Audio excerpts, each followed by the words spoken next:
आणि आज 15 ऑगस्ट दिनानिमित्त त्यांचा वाढदिवस आहे. 2004 पासून या गावामध्ये शिवजयंती असेल मोठ्या उत्साहानं नांदेडमध्ये सगळ्यात मोठी शिवजयंती करण्याचं काम या तोरडावासियाने केले, आमच्या सगळ्या साथीदारांनी केले. आणि या भागामध्ये 2010 पोटनिवडणूक आणि 2012 मध्ये शिवसेनेचा झेंडा फडकवण्याचं काम याच आमच्या सगळ्या मावळ्यांनी केलेलं आहे. म्हणून गजानन देशमुख तरुणीकर हे सामाजिक कार्यामध्ये अग्रेसर असतात. गावामध्ये कोणताही कार्यक्रम असो, सामाजिक कार्यक्रम असो, उद्धव बाळासाहेब ठाकरे यांच्या वाढदिवसानिमित्त रक्तदान शिबिर असेल, फळवाटप असेल, असे अनेक सामाजिक कार्यक्रम दवाखान्यात असेल, कोणाची अडी अडचण असेल, रात्री धावून जाणारे कार्यकर्ते आहेत. त्याच्यामुळे आजपर्यंत एकत्रित शिवसेनेमध्ये काम करणारे हे असे कार्यकर्ते आहेत. त्यांच्या आज वाढदिवसानिमित्त शुभेच्छा देतो.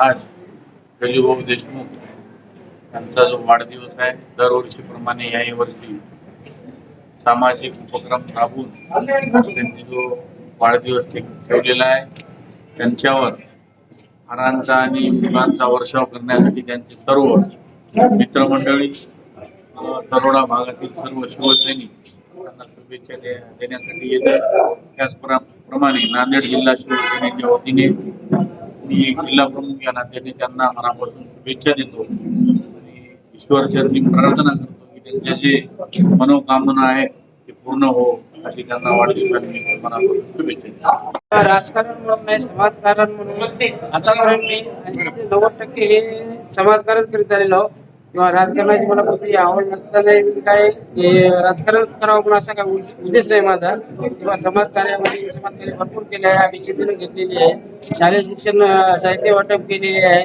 कोणा सुख राहू दुख राहू दवाखाना वरच्या एरियामध्ये राहू, कुठं कुठं काही काम केलं, ऍक्सिडेंट झाले, कुठं काही झालं, दवाखाना हे करणे, या अशा काही गोष्टी आम्ही भरपूर केलेल्या आहेत.